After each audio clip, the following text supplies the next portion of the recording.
Ezra's story and narrative answers a big question.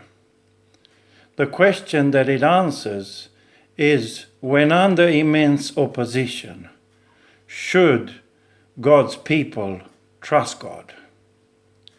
This story unveiled two immense major challenges. Number one, the challenge to restore the temple whilst they were under occupation. And number two, to bring about a spiritual reformation or revival of worship.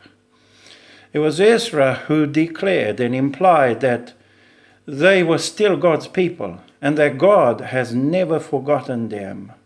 He never forgot his promises to his people, that he is faithful, dependable, and definitely sovereign over history, that God alone grants power to world rulers, so much so that the nobles, the governors, and the dogged opponents can be quietly turned into Yahweh's servants, divinely assigned to assist the God of heaven and earth in his decision to restore his people to worship and to rebuild a place of worship.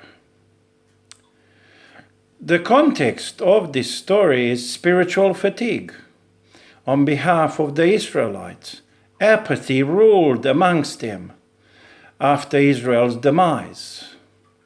And Ezra brought reinforcements, some 2,000 people. And with that, they sparked a spiritual revival. God did not bring plagues upon the great rulers, the occupiers, but he quietly changed their position on Israel. Ruthless, proud rulers began to subsidize the expense of Israel's restoration. So if there ever was a question, should God's people trust God when they are under immense pressure, there is an emphatic yes to believing in times of oppression and uncertainty. An emphatic yes to consecrating themselves, to trusting, to anticipating God raising right alliances to his glory and to the believer's aid.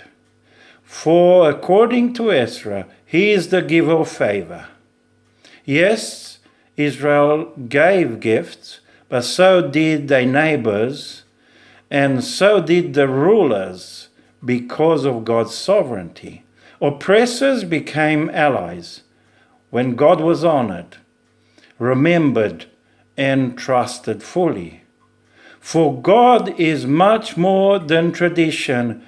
He, according to Ezra, is the giver of meaning, purpose, protection, help, and deliverance.